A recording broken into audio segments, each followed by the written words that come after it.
it is Jackie from Pocket at Preschool, and tonight we are talking all about how to start implementing and using and kind of how you start fine motor journals in your classroom, like week 1, week 2, kind of during that back to school, or maybe you wait a couple weeks to start it, but how you start implementing fine motor journals in your classroom and kind of some of the activities that you would want to do first, and kind of how I use the fine motor journals idea guide, which is in the back, to kind of give me ideas and kind of where I go. Now, there is no scope and sequence per se, but I'm going to tell you why there's not in just a minute. So in a nutshell, I want you to tell me in the comments, do you use fine motor journals in your classroom? If so, what's your favorite fine motor journal activity, or what is your favorite fine motor journal hack that makes them amazing in your classroom? Or you want to share a success story? So tell us that in the comments, because I love hearing what you guys are doing in your classrooms too, and how you're using them with your kiddos. So this fine motor journal unit is in my Teachers Pay Teacher store. You can also read more about it on my blog if you want more details before you purchase it. I bound it just on one of those like binder machines, or you can keep it in a binder, and it's kind of like a giant idea guide. It's not really a ton of printables in it. I do have 2 whole Facebook Lives on fine motor journals, so if you go up to the top, you can see, watch both of those, and it'll give you kind of an overview of what fine motor journals are. But in a nutshell, fine motor journals are kind of like a notebook with a ton of fine motor work or activities you do with your kiddos. So it's kind of like a fine motor portfolio. That's what it is. So what I do first is I make my journals. And in the activity guide or the unit guide, it tells you all the things. It tells you all the skills and objectives, which we'll talk about in just a minute, organization, how to make them. So I'm just gonna kind of go over some of the basics super quick with you guys in case you're joining us for the first time. So this is a fine motor journal. I like to use the spiral bound just because the other ones are harder to stay open. Inside, I like to have a pocket. I do laminate it and then cut it open with their name cards, and I do uppercase on one side, lowercase on the other. And I like to have them so they're sticking out a little bit, so that way when they're open, students can grab them super easy. They don't have to flip all the way back to the front, because for like a 3-year-old, 4-year-old, that's a lot of work to flip to the front, get their name journal, and then flip it back. So I kind of have them so they stick out a little bit. And then I just tape like a name pocket inside. These are just extra ones I had. You can use any, these are just like those library book pockets. And then another hack that I like, this is actually one of the ideas from a teacher in this group, in our Facebook group, is to tape a ribbon at the back. And so that way, let's say you're working on this page and all these pages are full, they can use it as a bookmark. So they'll put their ribbon where they were and then close it, and then that way next time they go and they open it, they can find the page they're working on and just flip one page. So you can use a bookmark like that, or I know some teachers use binder clips. Do what works for you guys. And again, this is just a regular piece of ribbon with some tape. Nothing super fancy, nothing super crazy. I used to use these. These are harder to stay open. You can see they kind of plop back open. Not a fan of those, but see, the name card is sticking up. These are, I color coded mine in my classroom. So for Colton, everything in the classroom of his was green, because when students are 3, 4, and 5, like they are in preschool, pre-K, TK, K, they may not be able to recognize their name yet, and that's okay. So maybe they're gonna find their journal that has the C on it that's green, and so that way they'll be able to find their journals. So I used to color code mine. Again, I wouldn't use the composition notebooks. Again, I would use the spiral bound. They ignore the lines. They don't even realize they're there, I don't think. So yes. And then these are actually in my Teachers Pay Teacher store if you want those color-coded name cards. Otherwise, you can get colored journals and then put their name cards on the front that are also inside. Just print 2 of them. You can keep your fine motor journals in like a book boxes, or you can keep, I used to keep mine literally in this basket, and then I would keep some of my fine motor stuff, fine motor journal supplies in here. And again, you can see they're all color coded, all the different colors. And that's what worked for me. Do them how it works for you in your classroom, storage wise. So like I said, there isn't really a sequence per se in the fine motor journal guide, because these can be used with 3, 4, and 5-year-olds, which is a wide range of development, right? So I did include in here this pre-writing and development continuum, also the pencil grasp continuum, and the scissor skill development continuum. So this is kind of what you're going to use as your guide to picking what you need to do next for your students. So if your students are 2 to 3, you're really going to be working on these couple strokes first. And then once most of your students have mastered those, then you're going to work on some of the trickier ones. If you are a pre-K teacher, hopefully your kiddos have mastered this, maybe not. So you're probably going to be focusing on these first and then moving through the sequence. This also comes in my journal pack without the ages. So if you, I also send this home during back to school. There's also a parent note that is included. And then I will always put this on the back. So it's kind of like a handout. So that way parents and families have the appropriate expectations for what a child should be doing in the classroom. And yeah, so this also comes, like I said, without the ages on it. So if you have, if you are a teacher in a special education classroom, those families are already aware that they are developmentally behind. So send home the one without the ages on it, so that way they just know what their child will be doing next. They don't need it in their face that they're behind.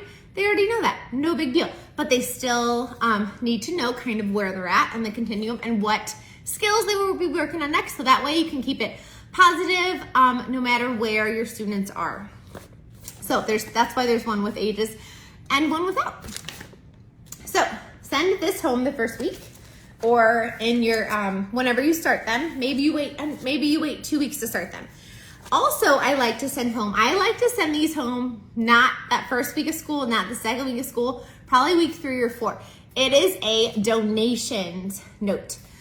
So basically, it is asking for things in your classroom, things that maybe your families have around the house that they're not using anymore, like stickers, washi tape, colored masking tape, maybe scrapbook paper, magazines, rubber stamps, ink pads. So maybe they have crafts stuff lying around at home that they don't want anymore, and they'll happily give it to you. If you only have one family donate something, that's better than nothing.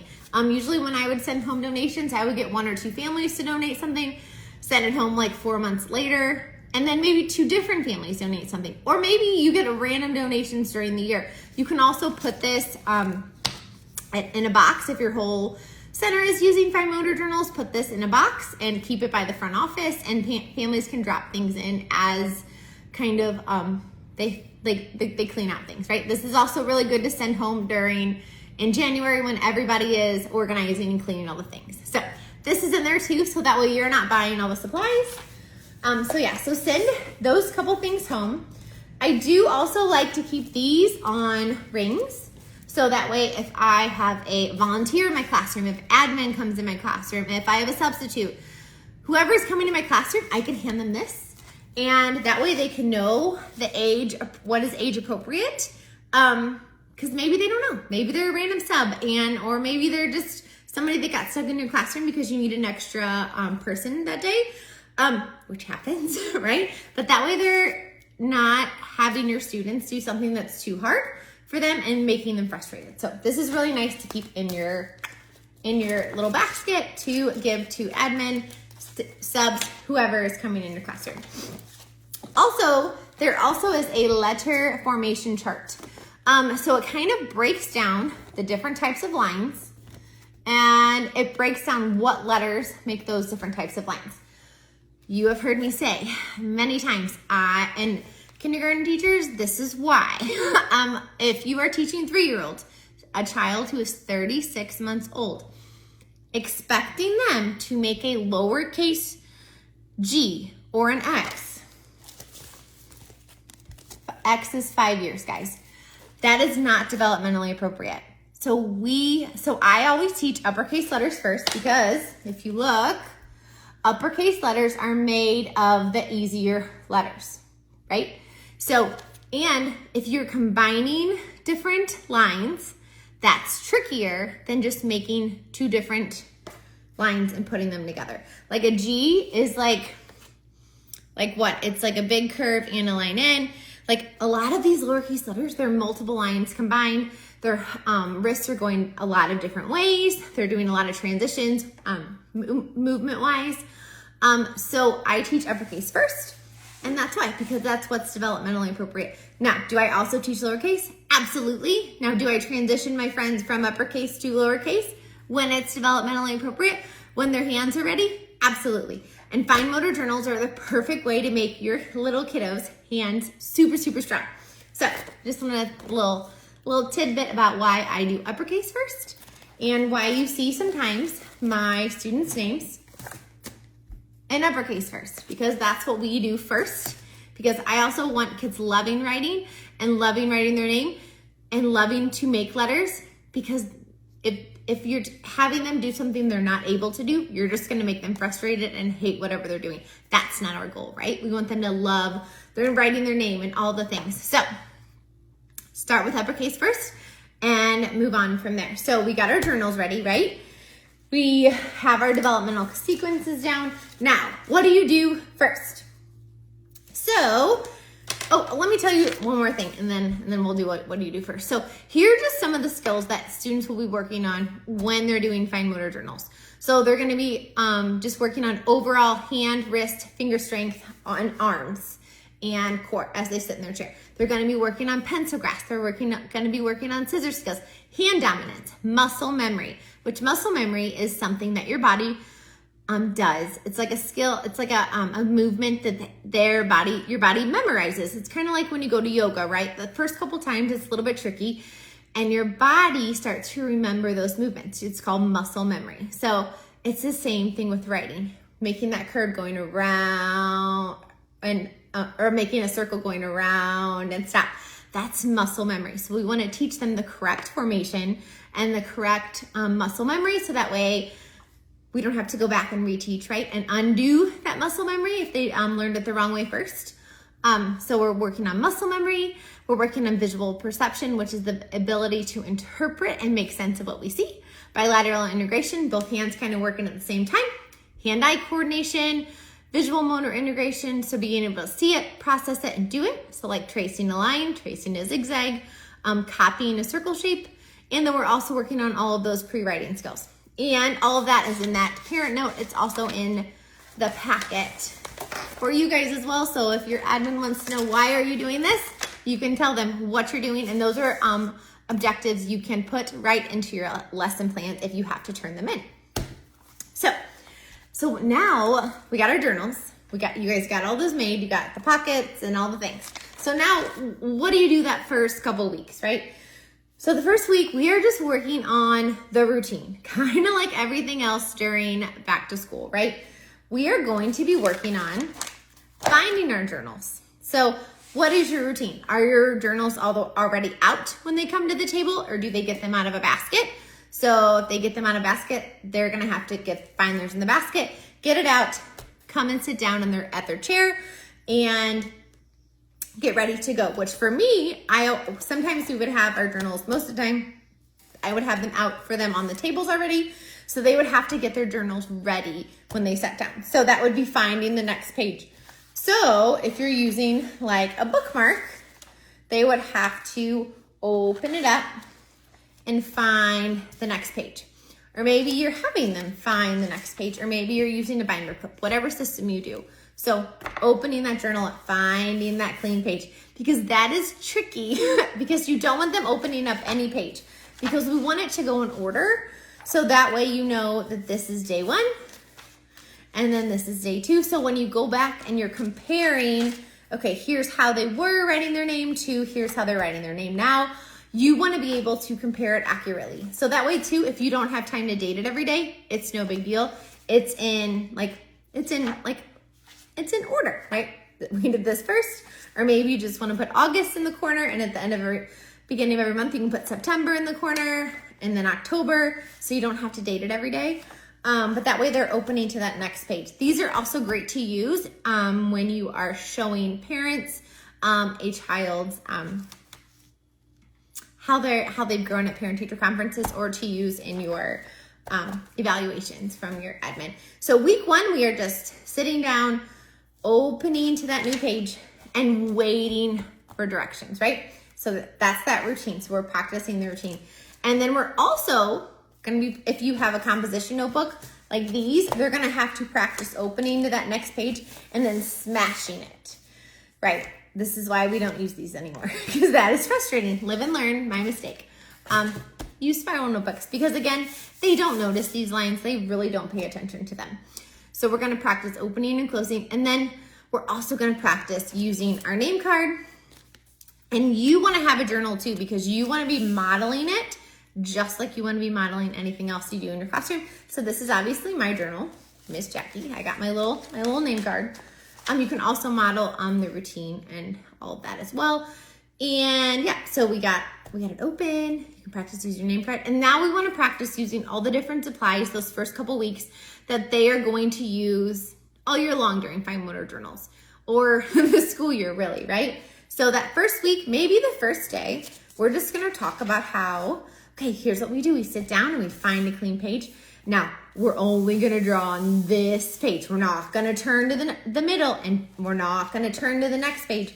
So for fine motor journals, we're only drawing on this page. So maybe that's tricky. And so maybe the first day, you're just going to practice. By the time you sit down, practice the routine, maybe, and I like to use marker buckets, and I'll tell you why I use markers in just a minute. Maybe they're just going to free draw.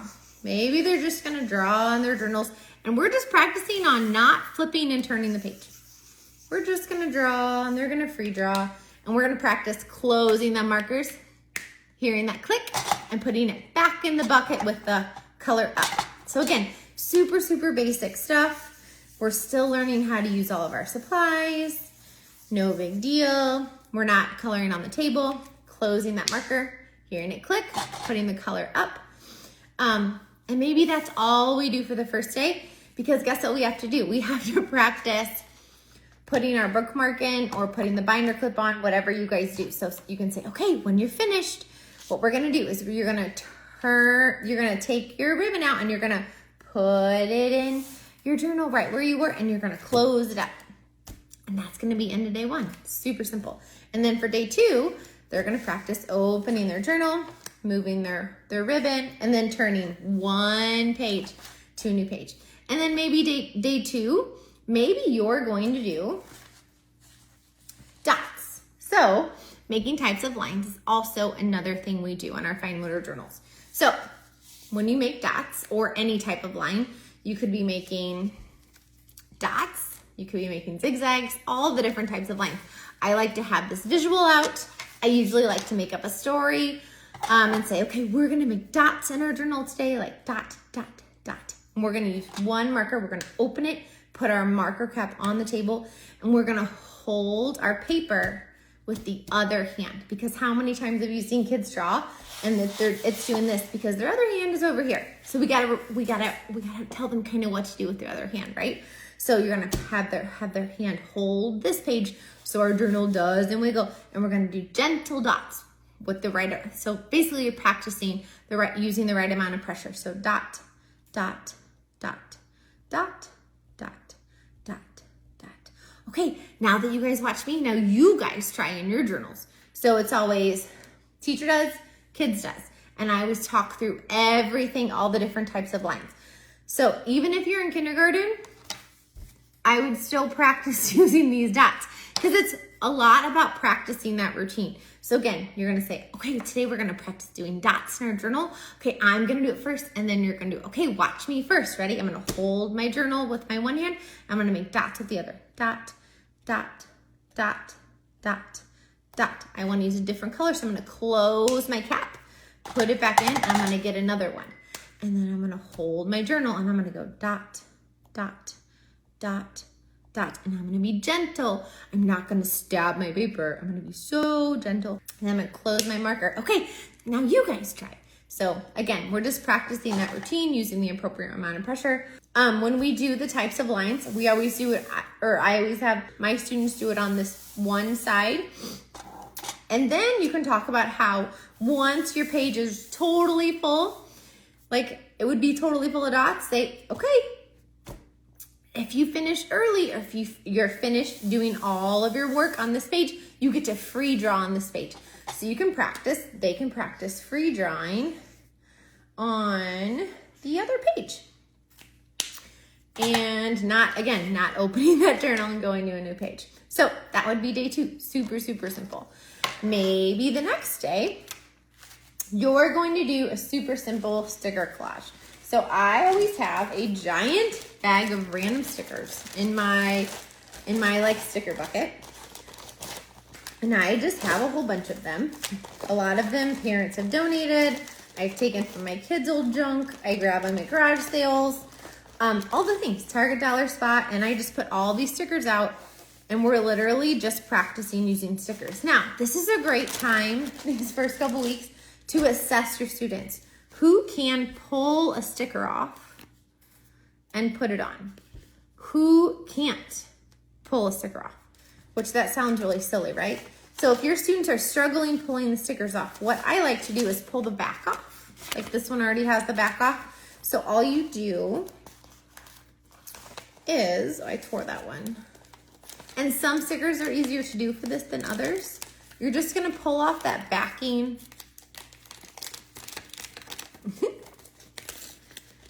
And you'll lose a few stickers, but that's okay. Because now that backing is gone, it's easier to grab that sticker. Whoops. So doing just a regular sticker collage is great for teaching students how to pull the stickers off, how to manipulate the paper so they can get those stickers off. You're also gonna be able to assess really quickly some of their fine motor strength if they, or in hand-eye coordination. Here's another one with the backing off. Yeah, so just a super simple sticker collage. And maybe they are like, okay, I'm done, and they have this many on. Say, oh, we're gonna keep doing all the stickers until time is up. And you have your journal too, so you're gonna model putting it on, and you're gonna model smashing it with your finger, because some kiddos are going to do this, and they're all gonna be like half stuck. And you can say, okay, oh, some of those stickers, they're gonna stick to that other page when you close your journal. So you make sure you smush it on or spread it out with those fingers. Which again, all of this, really great fine motor strength. You're working on those upper shoulder muscles too. So even though it's a super simple sticker collage, it's still great fine motor work. And again, I just have a big thing of stickers that have been donated and that I use for random sticker collage days. Again, as long as you can tell admin what you're working on, we're working on fine motor strength and using those fingers and isolation, hand-eye coordination, all the things. It's okay that it's just a sticker journal. That's all right. And I will say, if your students are having a rough day or you're having a rough day, it is always okay to do just a fun sticker journal or sticker collage in your fine motor journals. They will love it. They will have a blast. And I will say, here's like one that I made one year. It is great conversation. So it is also great oral language because they're like, oh, look, I found a unicorn. Oh, I have unicorns in my room. You know how kids are, right? Oh my gosh, there's a frog. I caught a frog yesterday when I was outside waiting with my sister for the bus. They're just gonna start talking as they put those stickers on because they're gonna be making connections, which then has them talking to each other, developing that oral language. building their vocabulary, making friends, all the things. So even though it's just a sticker collage, they're gonna have a lot of great oral language as well. So first day we did a free draw, we did dots, a sticker collage. Another fun thing to do that first week is, a sticker collage of just their first letter in their name. So you will have, or you can do it as they're kind of sitting down. You're just gonna go around, or again, have it pre-done, or you can have, like if they're in kindergarten and this group of kiddos can make that first letter in their name, then let them do that first letter in their name. They can make it, and then you're gonna talk about how when we do a sticker collage on a letter, we peel the sticker off. Well, I got 3.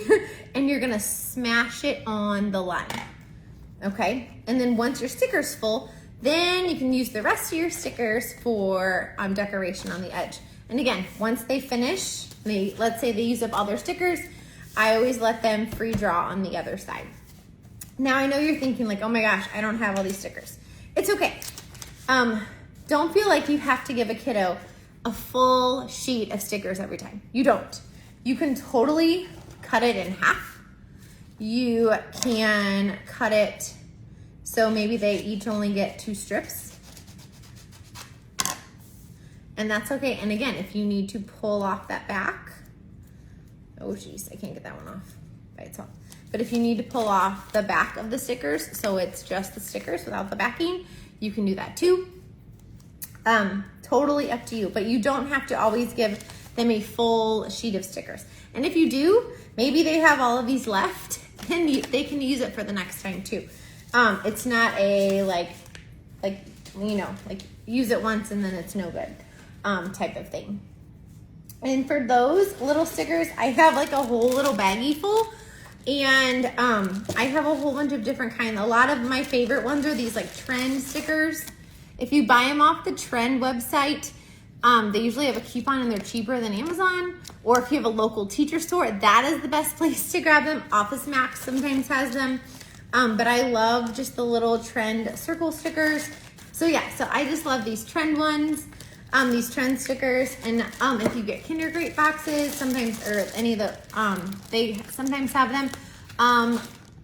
Teacher Created Resources also has some. Like these were $2.49 each at my local teacher store. Again, those are great to use. Those are my favorite like little stickers to use. And they come in a ton of themes for different things. And you don't have to use it to match your theme. You can always use the stickers maybe that are interested, your students are interested in. So put in a whole bunch of different ones in the middle, let them pick one, and maybe they love cats and they can do the cat stickers. It doesn't have to match your theme. Okay, so we did a free draw, we did type of lines, we did the dots, and then we did a sticker collage, we did the letter sticker collage. Another fun thing to do is a self-portrait. Do you like mine? So what I do is I say, okay, and I like to have mirrors out for this activity. I say, okay, we're gonna draw a self-portrait, and then I'm gonna do a step, and then you can do a step. Or you can also have your kids just do a self-portrait. But the first time we do a self-portrait, usually I do a step, they do a step. I do a step, they do a step. So I'll say, okay, first, what do we need to draw first? Oh, our head, we need to draw our head. Okay, I'm gonna draw a circle head, circle stop. And I'll say, okay, you guys make your head. And then they'll make their head. And then say, oh, what else does our head need? After everybody makes their heads. Oh, it needs 2 eyes. Okay, I'm gonna draw two eyes. Okay, now you guys draw 2 eyes. And then they draw their eyes. And then some of the kids say, well, we need eyelashes or eyebrows. And you can say, okay, we'll wait till the end to do all those details. Say, okay, we have 2 eyes. What else do we need? Oh, we need a nose. So put your nose in. I'll say, I'm gonna make my nose a circle. Around, around, around, stop. Again, talking through all of those shapes. Okay, oh, we need a mouth. Okay, I'm gonna make my mouth. I'm gonna give myself a big smile because I'm very happy today. And then, again, have them do the body and the arms and the legs and say, okay, we have most of our body now. I want you guys to add all the details. And then this is a great assessment part too, because are they adding hair? Are they adding hands? Are they adding feet? And then say, okay, like maybe after everybody did all that, everybody's added all their details and they added clothes so they're not naked. And say, oh, to make it a self-portrait, we want to get our name. So don't forget, pull your name card out. And if you need help, your name is right here. And you can try and say, maybe some of the friends are just getting part of it. Maybe they're just scribbling. That's okay if they're only getting that. Maybe they're getting that one letter. That's okay too. Let them work at where they're at. And then say, okay, now we're gonna clean up. Okay, we're gonna put our bookmark in. We're gonna close our journal. Oh, but we gotta put that name card in our pocket and have them put their name card in their pocket. And again, we're still practicing that routine. So we did a free draw. We did our dots for our types of lines. We did a sticker collage. We did a letter sticker collage. We did a name. We did a self-portrait. Now, here's just some other things you can do. So, like, I like to practice doing a lot of different things those first couple weeks that we're gonna do kind of all year long and practice using a lot of those different supplies. So, and again, all of these are in your fine motor journal. So I'm gonna kind of show you guys what I mean. So here's some information on the types of lines. And then after that, there's some activities on each letter. Hold on. And then there are different activities that you can also do. Like these are paper letters.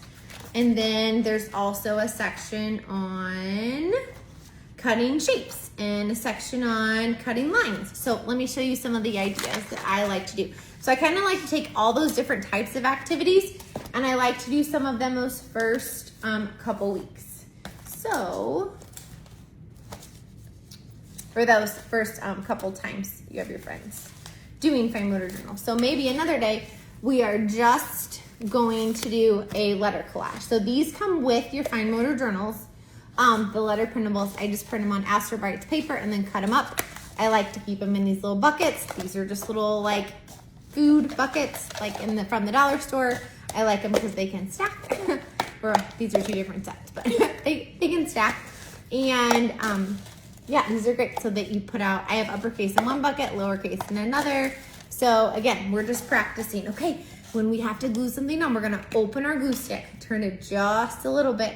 We're gonna grab our letter. We're gonna put the glue on the back and then we're gonna glue it on. Now make sure your letter isn't upside down or sitting sideways and push it down. So again, we are practicing using what? A glue stick. So we're gonna put the glue on the back and then we're gonna push it down.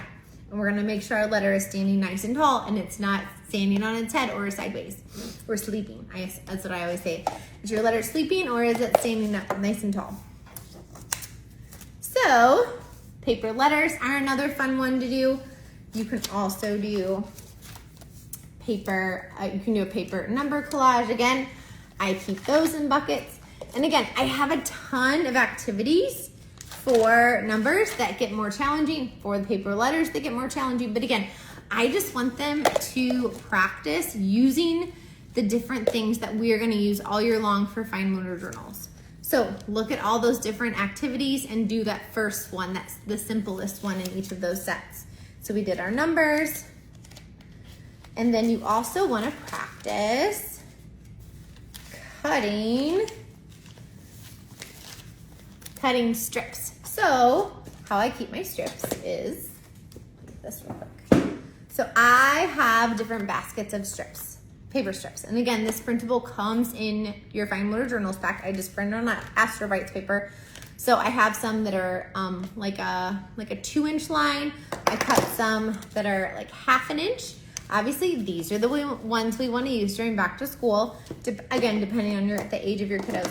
There are also like zigzags and straight lines. So you could do those too if you wanted. But teaching 3, 4, and 5-year-olds, we just want to practice using those scissors that first week. So again, we're going to practice opening our journal, finding that new fresh page, and then we're going to grab, and then I'm going to model it. So I'm going to say, okay, I'm going to grab my paper strip and I'm going to cut on the line. I'm going to have my tape to the top. I like to use tape on my scissors. So I always say tape to the top. And we're going to cut on the line. And then we're going to cut on the line. we're gonna cut the whole strip and then we're gonna glue it at the end. And then I just put my scissors down. And then remember, we're gonna open our glue stick and we're gonna put just a little bit of glue on, and then we're gonna push it on. We're gonna put a little bit of glue and then push it on. And then after they have all theirs on, and they're gonna put the lid on. So again, we're practicing cutting. If this is too hard for your students, I love using adaptive scissors, which I call them bounce back scissors. I think they're called loop scissors. These are some bigger ones. They also come in a smaller size. I always have both.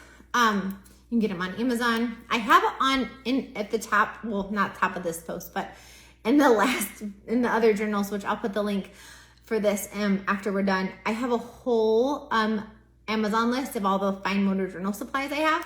But these are great because they bounce back open.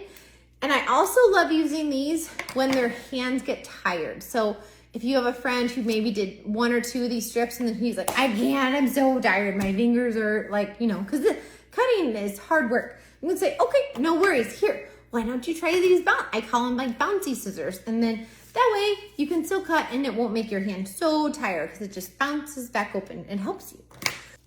So do cutting lines, super simple. And then you can also practice cutting shapes. So I keep my shapes in baskets. So I have a basket of ovals, squares, rectangles, triangles, and circles. And I have different sizes. And again, all of these printables are in your fine motor journals unit. And then I print them on Astrobites paper and then I have them all year. And then you're also gonna wanna practice using that trash bucket. So you're gonna say, okay, I'm gonna grab my paper and I'm gonna have my tape to the top and I'm gonna cut around, and then I gotta move my hand and I'm gonna go around. Oh, I cut my whole circle and I'm gonna take my trash and I'm gonna put it in the trash bucket because you don't want kids getting up the whole time, wasting all that time. Because let's be honest, the first couple of weeks of school, if they're getting up to go use the trash can, they're gonna find something else more fun to do than your cutting circles, especially if fine motor is hard for them. So have them practice using their trash bucket and then they can practice gluing it on. And if they cut right through, like let's say your friends are doing this, that is okay. It's just a great assessment to know these friends are not ready to cut circles yet. And you know what I have them do? I go, oh my gosh, I love how you tried to cut that circle. Glue all those pieces in your journal. So I have them absolutely glue these pieces in their journal because that just shows you where they are. And you know what's really great is that at the end of the year or the end of the semester or in a couple months when they can cut a circle, you're gonna have them cutting this. It's a great pre-assessment, right, for back to school. Here's where they started. Here's where they are now at the end of the year. It's a great assessment. And you know what? It shows kids that even though they don't do perfect, you still love that they tried and they can glue all those pieces they cut straight through that circle in half. Because you know what? That's gonna happen, especially during those back to school months when you don't know where everybody's at yet, right? Because that's okay. It happens. And then I also like to practice using fun supplies. So then this is great too to practice using all of the art supplies in your art center. So like I always have these stencils. You guys, I got them with Scholastic bonus points like decades ago, like forever ago. But my kids love them. They're just like cardboard stencils. If I can find some, I have some linked to my Amazon storefront, but we just practice. I teach them how to use a stencil in their fine motor journal. And we make them in our fine motor journals, and now they know how to use these, and they're also in the art center. So kind of like a fun lesson on how to use all the different things in school supplies in your classroom. So stencils are a really fun one to do. You can also do, I love having them use hole punches in their fine motor journals. These are just strips I keep. I literally have a bucket of paper strips. These are a little bit thinner than what I typically use, but you can cut them thicker and then give everybody some hole punches. I have a variety of hole punches that I have in my classroom. So they are basically just hole punching. So you're gonna push it in the paper, put that paper inside where the crack is, and then you're gonna squeeze, squeeze, squeeze, squeeze, squeeze, squeeze, squeeze, and they are gonna have a ball, and then you can put it in. Maybe it's really hard, and maybe they can't do it, so maybe you're gonna need to help them a little bit. Maybe they're gonna need, these are from Amazon, these are a little bit easier. So you can use hole punches. If you also have any kind of like paper stampers, like these are from Lakeshore, you can have them stamp like strips like these, and then they can glue the strips in and the stamp part. So that way it shows kind of where they are. For that, and again, I love having them put the whole strip in there, even if you're using the punches. So doing hole punches. Another fun one is to use stamps.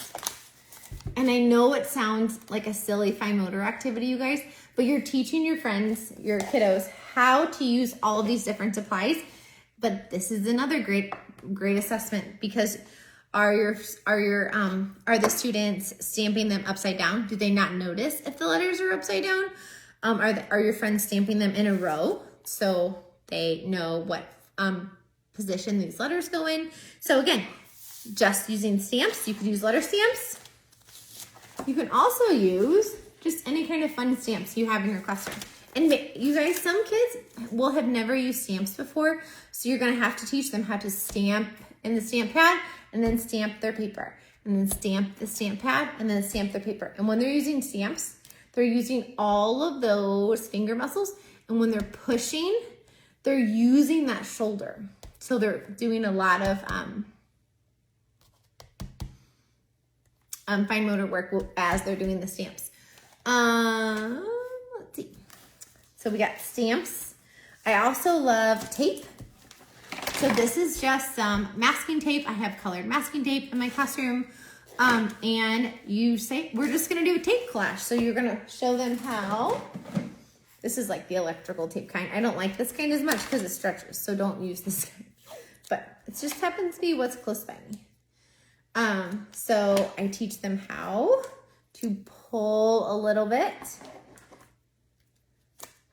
and then cut and then push, right? Because what do? They do this. And they grab all of this. And then what happens when they cut it? It does this, right? And then they get super frustrated, which that is no fun for anyone. Plus it's like really wasteful because the tape is not cheap. So you can talk about how you peel the edge, if I can. And then you're just gonna peel off just a little bit and do short pieces. And then you're gonna push it on. Again, I like the masking tape, colored masking tape better. But yeah. And I'll put links for all the things too after we're finished. But yeah, so you can do tape. And if you have like washi tape, or maybe a family has donated some fun washi tape, you can also do like themed washi tape. You can also do random, you can cut all kinds of things. So maybe you want to cut crepe paper. I also keep in my, these are my cutting baskets. I took out these different kinds of lines. I also keep wrapping paper in here. This is birthday, this is holiday. And sometimes it's just extra from an activity. I always just put it in there just to have it. Here's just some scrapbook paper. So you can have them cut all kinds of different things. Maybe your kiddos love to cut, so give them things to cut for their fine motor journals. Maybe they need to cut. Maybe their scissor skills need some work. So give them all kinds of fun, different things to cut. So, and then I'll tell you a couple more ideas. And then that's basically a lot of the things I do during back to school with their fine motor journals.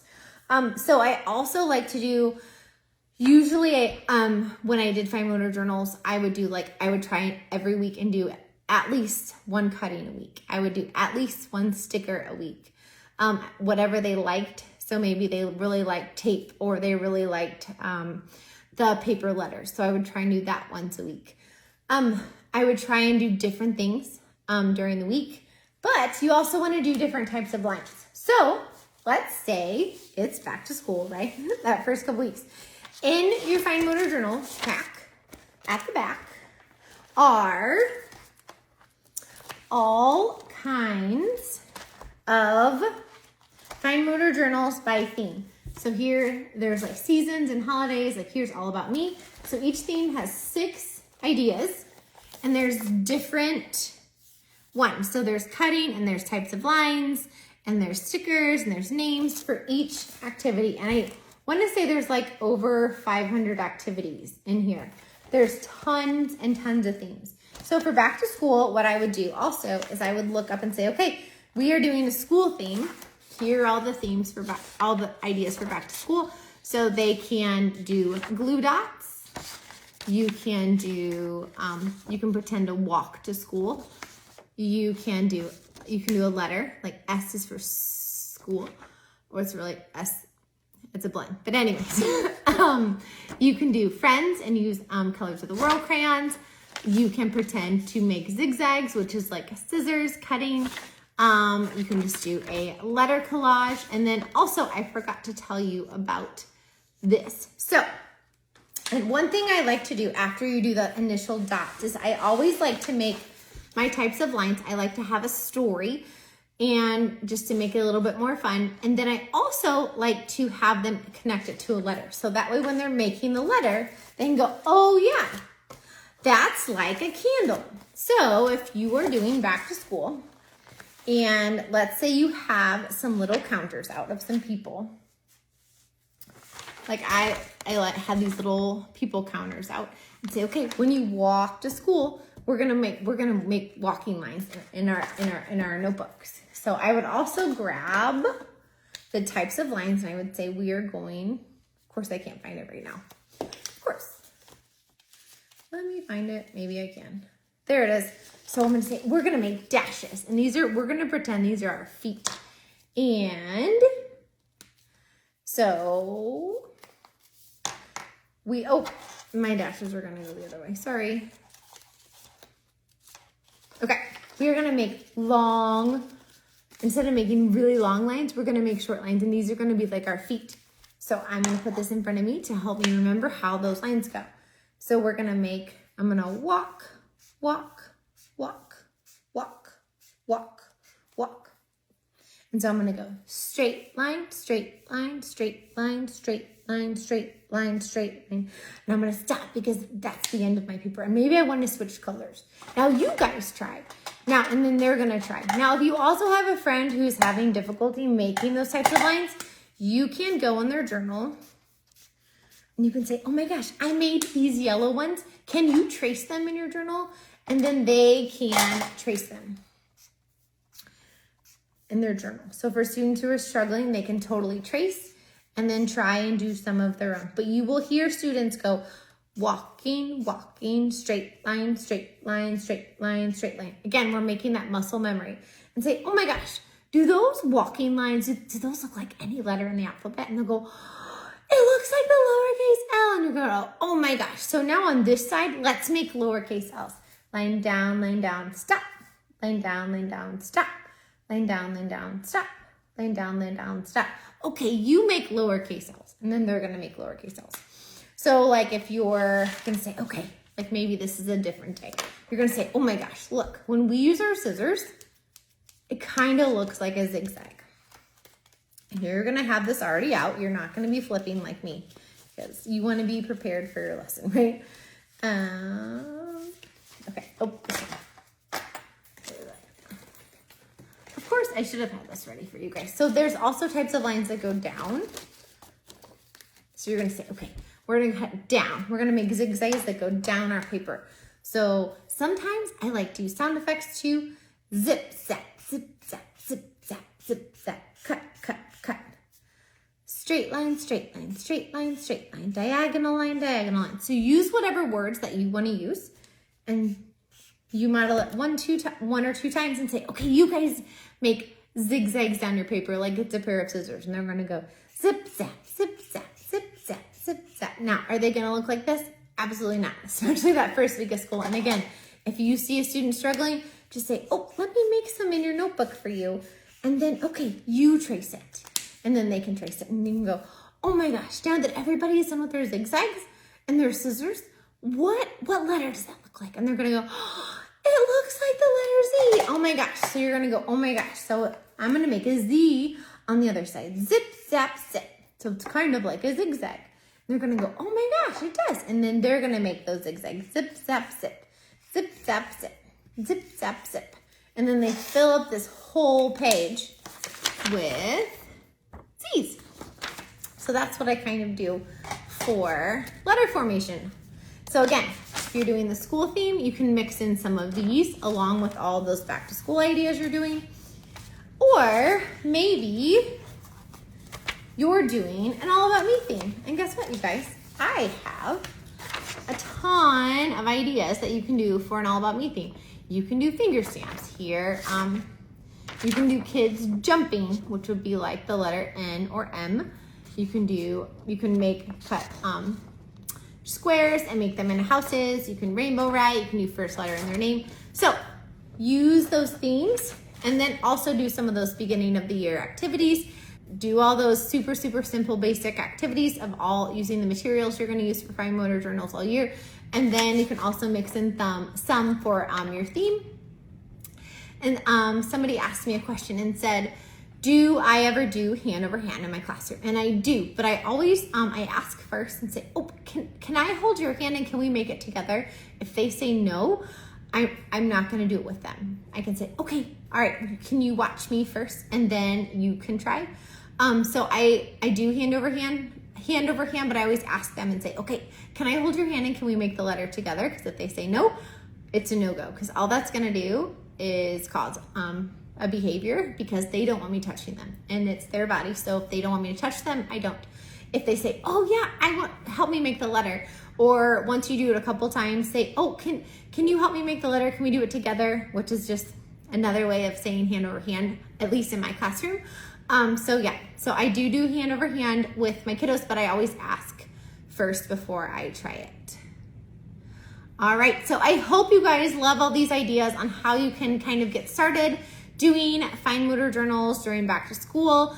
Again, if you want more information on fine motor journals, I have 2 whole Facebook Lives all about all the different things you can do. And I go through more of the themes.